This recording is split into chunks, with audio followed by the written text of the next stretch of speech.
Paz, querido irmão, querida irmã, amigo eu sou o e evangelista Rubenson Mundel. Estou aqui hoje para ministrar a 7ª lição da Escola Bíblica dos Jovens, lição essa que data do dia 16/5/2021. Nós estamos estudando esse trimestre a primeira carta do apóstolo Paulo à igreja de Corintos, e a revista desse trimestre traz por título O Cuidado de Deus com o Corpo de Cristo. A 7ª lição traz por título, que é a lição de hoje, é Deus quem dá o crescimento. Você que está sempre comigo aqui no canal, é muito bom tê-lo por aqui, um privilégio poder dividir alguns minutos aqui do meu conhecimento, do meu tempo contigo. E você que está chegando agora, você é muito bem-vindo. O nosso texto do dia: eu plantei, Apolo regou, mas Deus deu o crescimento. A nossa síntese de hoje: nós podemos plantar a melhor semente, adubar, limpar e podar, mas somente Deus é quem dá o crescimento à plantação, né? Glória a Deus. Então a gente sabe que por mais que a gente faça e que a gente se desempenhe na obra de Deus, a gente sempre vai precisar da ajuda de Deus, do Espírito Santo, para a gente poder edificar a obra de Cristo, né? O nosso objetivo geral no primeiro tópico é mostrar que Paulo plantou a semente das boas novas em Corinto. No segundo tópico, saber que Apolo regou a semente plantada por Paulo. E no último e derradeiro tópico, o terceiro, compreender que a obra de Deus envolve muitos cooperadores, né? Eu sempre digo que Deus, né, ele não chamou apenas uma pessoa, um homem ou uma mulher, mas ele conta com todos nós para a sua boa obra. O nosso texto bíblico está na primeira carta de Paulo aos Coríntios, capítulo 3, do verso 6 ao verso 9. E para concluirmos a introdução, nesta lição veremos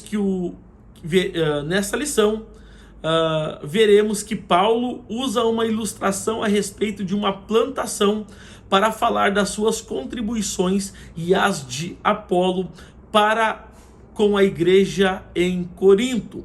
O apóstolo afirma que foi ele que plantou a semente das boas novas nos corações dos coríntios. Ele foi o pioneiro. Apolo, seu sucessor, regou a plantação e ajudou os coríntios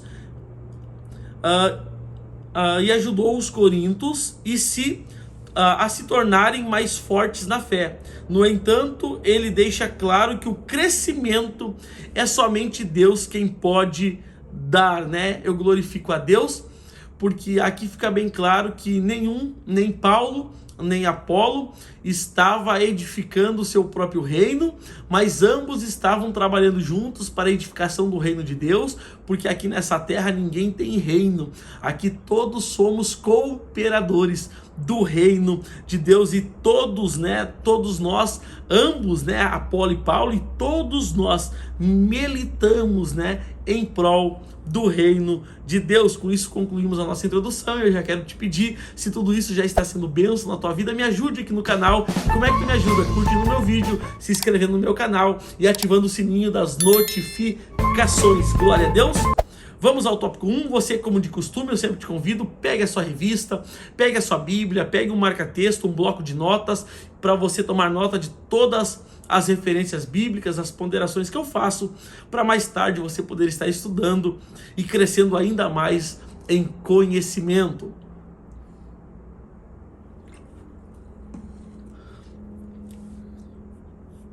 Tópico 1.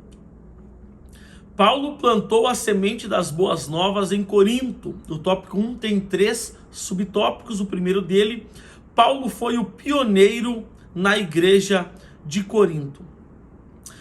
Provavelmente, enquanto escrevia, ele recordava de sua segunda viagem missionária. Durante essa viagem, ele fundou as igrejas da Galácia, Filipos, de Tessalônica e de Corintos, né? Então Paulo, ele foi o pioneiro, né? E quem é o pioneiro? O pioneiro é o que vem primeiro, é o que vem antes, é aquele que geralmente sofre mais, né? Então eu sei que eu ministro a irmãos, a irmãs de idade mais avançada, de meia idade, mas eu também ministro a jovens essa lição. Eu quero te dar um conselho, jovem, menino, menina que me escuta: não despreze aqueles anciões de cabelo branco, aqueles anciões que já são mais avançados em idade, que não têm tanto vigor físico como nós, porque eles, com certeza, no tempo da sua juventude, fizeram muito em prol da obra de Deus, do reino de Deus. Eles dedicaram as suas vidas em prol do evangelho, né? E muitas das vezes, em alguns lugares, a gente nota que há um desprezo, né, por essas pessoas que hoje já não tem tanto vigor, já não tem tanta força, mas que num passado recente, né, eles doaram as suas vidas em prol da causa de Cristo. Então que a gente venha sempre tratar com honra como eles merecem ser tratados, porque os pioneiros, irmãos, sempre sofrem mais. Nós somos uma geração que pegamos tudo pronto, as igrejas estão prontas, a igreja sempre adornadas, com cadeira boa de sentar, com ar-condicionado, com telão, com bom som, né? Mas no tempo deles, às vezes era debaixo do pé de árvore mesmo, sentando no chão, andando a pé, indo a cavalo, desbravando a mata. Hoje nós temos o nosso carro, em 5 minutos estamos na igreja e muitas das vezes ainda não vamos, né? Então que a gente venha dar a honra que é de direito a essas pessoas, né? Aos pioneiros, aos que vêm antes, aos que vieram primeiro, né? Mesmo sofrendo oposição dos judeus, manteve sua pregação nas sinagogas. A recompensa veio com algumas conversões, entre elas a família de Estéfanas, né? Crispo, o chefe da sinagoga, e Gaio. Depois de uma séria perseguição dos judeus, a comunidade se mudou para a casa de um certo justo, né? A partir de então, vários outros grupos se formaram nas casas e a semente das boas novas foi plantada nos corações dos coríntios e se desenvolveu, né? Eu quero destacar aqui em primeiro lugar, né, a oposição e a perseguição, né, que são marcas do verdadeiro, do genuíno evangelho, um evangelho que não tem perseguição, um evangelho que não sofre oposição. Talvez não seja o evangelho de Jesus. Glória a Deus. Avançamos ao subtópico 2. Paulo não parou de plantar mesmo na ausência.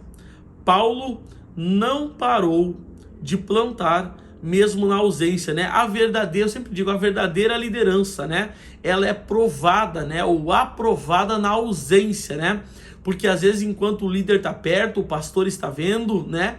O encarregado está junto, vai tudo bem, mas é na ausência que a gente nota de fato se aquela liderança tem influenciado aquela comunidade, aquela igreja local, o meio onde ela foi, né, instaurada, né? Então é na ausência que se prova uma liderança, né?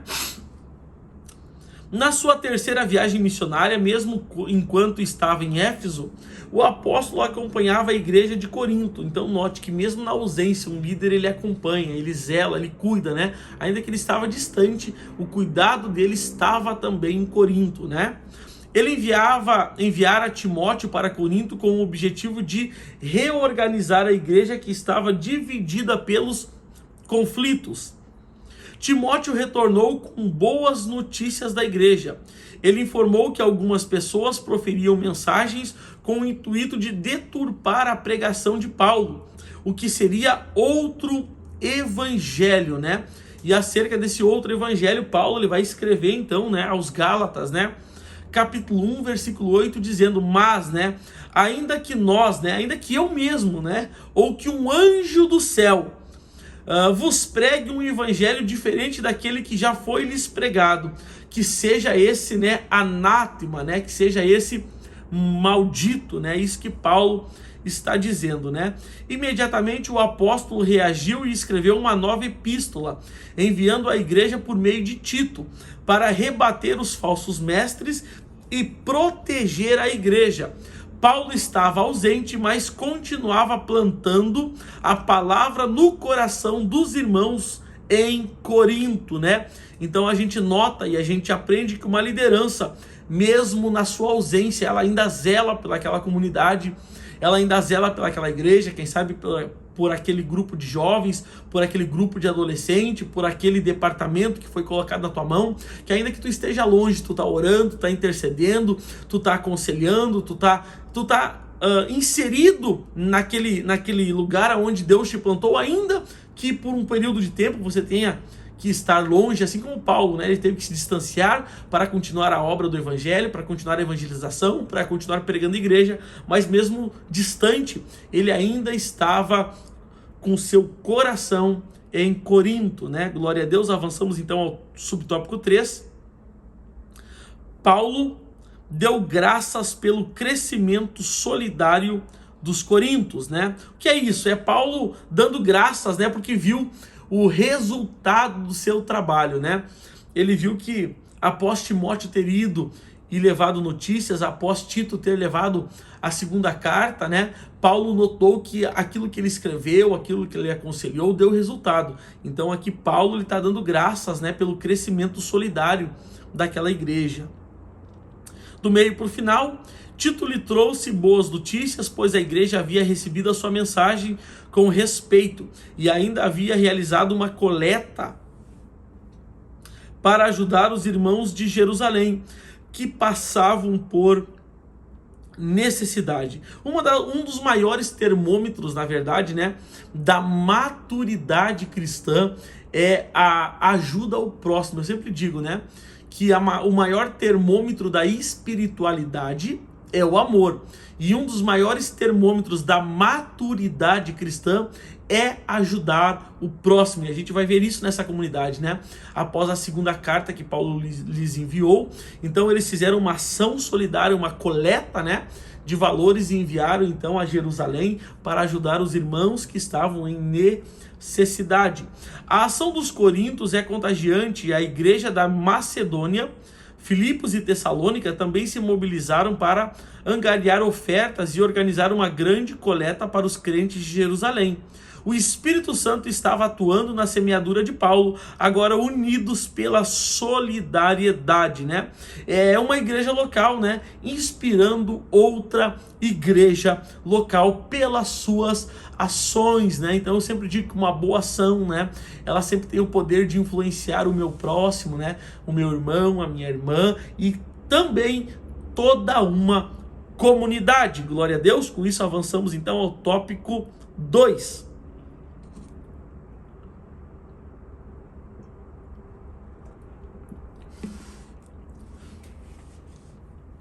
Tópico 2. Apolo regou a semente plantada por Paulo. O tópico 2 tem também 3 subtópicos. O primeiro deles, Apolo, um homem cheio de sabedoria. Apolo, forma abreviada de Apolônio, era um judeu da diáspora, né? O que é a diáspora, né? A diáspora foi a dispersão dos judeus, né, através dos séculos, né?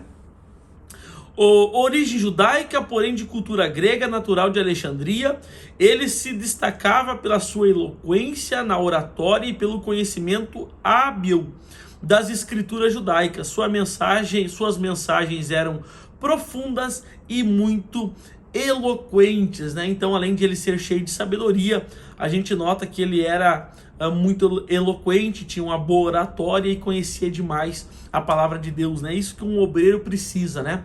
Conhecer a palavra de Deus. Talvez a gente não seja tão eloquente como Apolo era, a gente não tem uma oratória tão bela quanto Apolo tinha, mas o conhecimento, ele é indispensável. Subtópico 2, Apolo sucede a Paulo em Corinto. Enquanto Paulo dava continuidade à sua segunda viagem missionária, Apolo chega a Éfeso. O seu conhecimento das escrituras e eloquência chama a atenção de Priscila e de Áquila.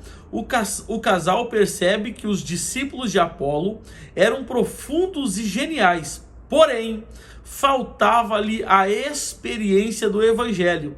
Note que Apolo era um homem cheio de sabedoria, um homem com uma grande eloquência, né, com um profundo conhecimento, mas ainda lhe faltava experiência, né?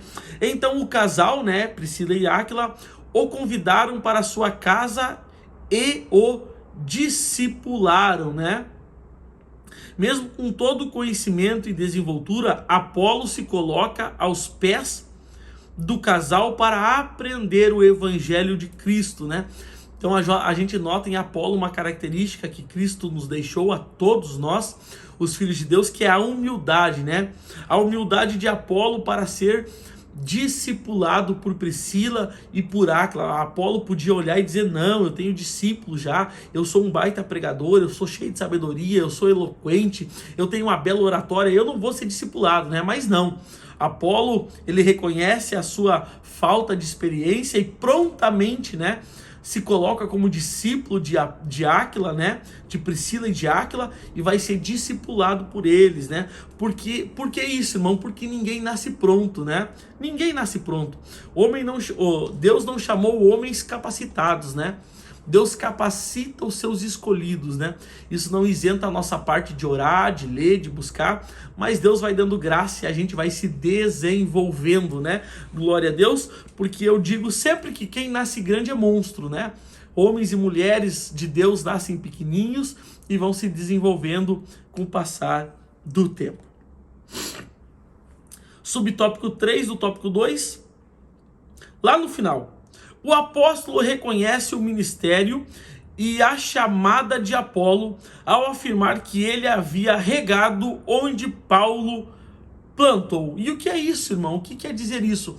Isso nos fala que Paulo, né, ele não tinha vaidade, né? Ele tinha a sensibilidade e a facilidade de reconhecer o chamado de Apolo, o ministério de Apolo, as qualidades de Apolo. Paulo não era um apóstolo, um homem de Deus vaidoso, né? Aonde só ele prega, onde só ele que realiza a obra, onde só ele que faz, ele que tem, ele que pode, não, né? Paulo reconhecia que ele era apenas um cooperador da obra de Cristo, onde havia uma série de cooperadores que o ajudavam, né? E Apolo era um desses, e ele, nesse trecho, reconhece, né, a chamada e o ministério de Apolo. Glória a Deus. Com isso, então, concluímos o subtópico 2.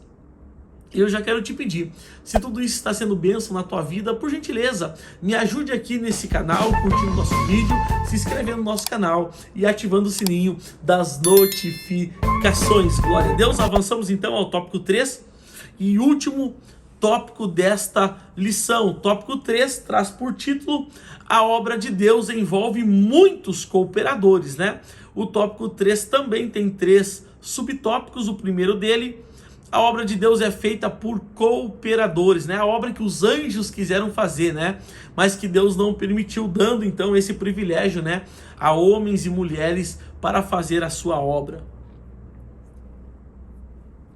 Os coríntios estavam brigando por seus líderes preferidos, e tal atitude demonstrava sua imaturidade espiritual e sua carnalidade. A gente já falou disso nas videoaulas passadas. Eu te convido nesse momento, a você que tem um tempinho, assistir a videoaula de número 6, de número 5, de número 4, até a de número 1, que todas, né, elas vão cooperando junto para o objetivo geral do nosso trimestre, e uma vai agregando a outra, né? E sobre a igreja de Corinto, a sua imaturidade espiritual e a sua carnalidade, a gente já falou bastante sobre esse assunto nas demais videoaulas que já ministramos aqui no canal.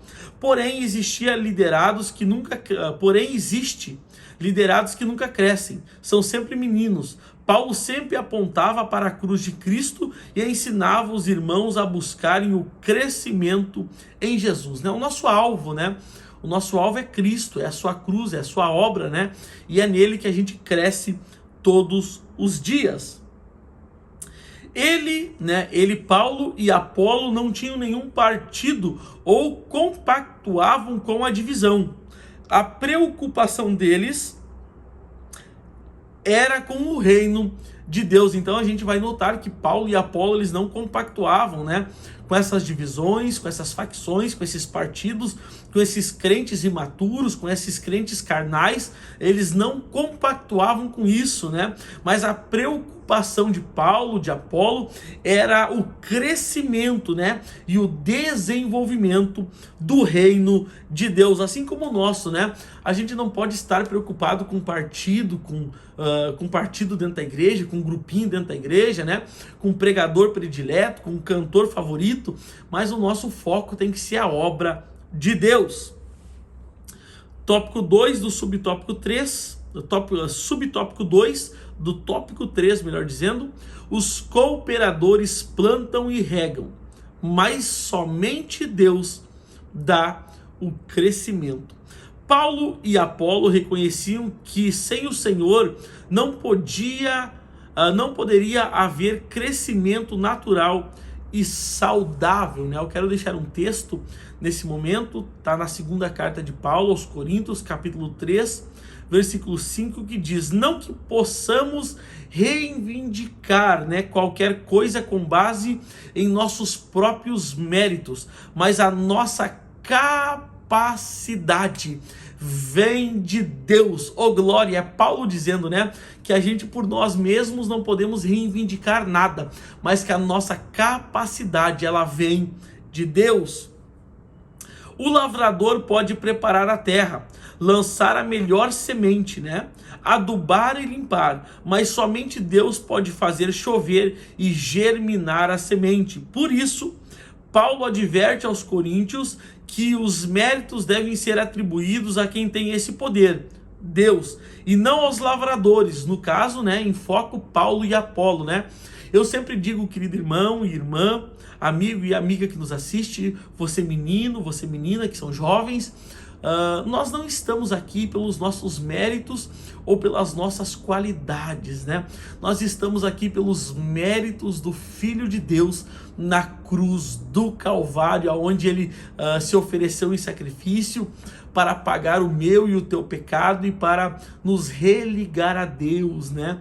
Para fazer essa religação, né, com o nosso Deus. Com isso avançamos então ao último subtópico, o subtópico 3 do tópico 3, que traz por subtítulo posição para servir, né?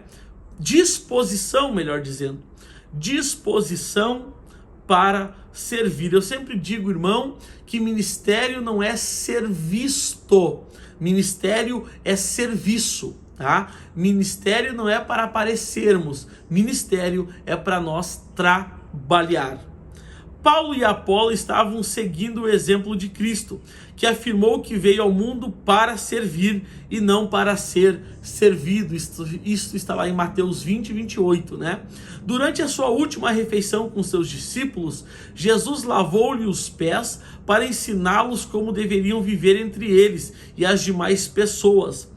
Assim, Paulo reconhecia seu lugar de coadjuvante e servo de Deus. Essa disposição para servir deu-lhe confiança ao se deparar com a morte, né? Lá em 2 Timóteo 4, do 6 a 8, né? Paulo vai se deparar com um momento fatídico da sua partida, onde ele vai dizer, né, já estou sendo oferecido por aspersão de sacrifício, né, o tempo da minha partida já está próximo, né, mas combati o bom combate, acabei a carreira e guardei a fé. Glória a Deus por isso. Paulo, infelizmente na atualidade, muitos não compreenderam o exemplo de Jesus e das primeiras igrejas cristãs. E no lugar de servirem, eles procuram ser servidos, né? Isso é uma constante, né? No nosso meio, a gente observa em determinados lugares pessoas que não querem servir, né? Mas elas querem ser servidas, né? Elas acham que elas são, né, os protagonistas da obra, que elas são os bambambãs do pedaço, né? E elas querem que todos estejam à sua volta, servindo-as, né? Mas a obra de Deus não é isso, né? A obra de Deus é feita por pessoas que servem, né? Eu sempre digo e dou o exemplo que um presidente, quando ele deixa de ser presidente, ele não é mais o presidente, agora ele é um ex-presidente, né? Um governador, quando deixa de ser governador, ele passa a ser um ex-governador. Um prefeito, quando deixa de ser prefeito, ele passa a ser um ex-prefeito, né? Agora um servo de Deus, né? Ele é diferente, ele é um servo para sempre, né? Ele não tem como ser ex-servo, né? Ele vai ser sempre servo. E eu quero ir a um texto contigo para finalizarmos essa linda lição, esse lindo ensinamento que está em Josué, capítulo 1, verso 1 e verso 2, que diz: depois da morte de Moisés, servo do Senhor, Disse o Senhor a Josué, filho de Num, auxiliar de Moisés: meu servo Moisés está morto, né? Agora, pois, você e todo este povo, prepare-se para atravessar o Jordão e entrar na terra que estou para dar aos israelitas, né? Note que Deus vai falar: meu servo Moisés está morto. Não é meu ex-servo Moisés, é meu servo. Que Deus está falando? Uma vez servo, servo para sempre, né? Então, que a gente possa tomar a capa, né, do servo, e sempre que a gente precisar, sempre que tiver uma oportunidade, que a gente venha estar pronto a servir, a ser útil na obra de Deus. Eu sempre digo que coisa boa é uma pessoa útil, coisa boa é uma pessoa que serve, que tem um coração voluntário na obra do bom mestre. Glória a Deus. Com isso, então, concluímos essa 7ª lição dos jovens. Eu te convido, você que tem um tempo, a assistir também a 7ª lição dos adultos, que também está aqui postada no nosso canal. E se tudo isso foi bênção para a tua vida, eu te convido, me ajude aqui nesse canal. Como é que você me ajuda? Curtindo o nosso vídeo, se inscrevendo no nosso canal e ativando o sininho das notificações, porque toda semana a gente tem aulas postadas, material postado aqui no YouTube. Venha toda semana conferir as aulas da semana que a gente sempre posta na classe dos adultos, na classe dos jovens, e sempre a gente está aqui com a lição da semana para teu crescimento. Se você puder esperar um minutinho ainda, eu quero te dizer que logo aqui abaixo do vídeo, na descrição do vídeo, tem um link de Telegram, que eu criei um grupo no Telegram da EBD, aonde nesse grupo eu disponibilizo toda a lição em PDF, com todos os textos que eu uso, com todas as ponderações que eu faço, está lá disponibilizado em PDF. Então clica no link do Telegram da EBD, você vai ser direcionado para o grupo da EBD, você entra no grupo e você tem gratuitamente todo o material disponibilizado para você das escolas bíblicas dominicais, tanto dos jovens quanto dos adultos. Também outro link que eu tenho logo aqui embaixo, o nome do link é Apocalipse Descomplicado. A gente também ministra sobre o livro de Apocalipse e a gente criou um grupo no Telegram para nós falarmos, darmos aulas, disponibilizar materiais sobre o assunto Apocalipse. Então você que gosta, você que é um amante da palavra de Deus, que ama as escrituras e que gosta do tema Apocalipse, entre no grupo do Apocalipse. Eu posto material semanalmente lá sobre esse assunto e você, de uma forma gratuita, poderá ter acesso a todo o material que postamos. E ainda aqui abaixo eu tenho também um link que te levará diretamente para o meu Instagram. Me segue no Instagram, que eu disponibilizo material diariamente gratuito no meu Instagram para o crescimento dos irmãos. Glória a Deus. O desejo da minha alma é que Deus te abençoe, que Deus abençoe a tua casa, que Deus abençoe a tua família, que Deus abençoe a tua vida, a tua saúde, a obra das tuas mãos, e aonde você botar o pé, que Deus te dê por herança, graça e paz.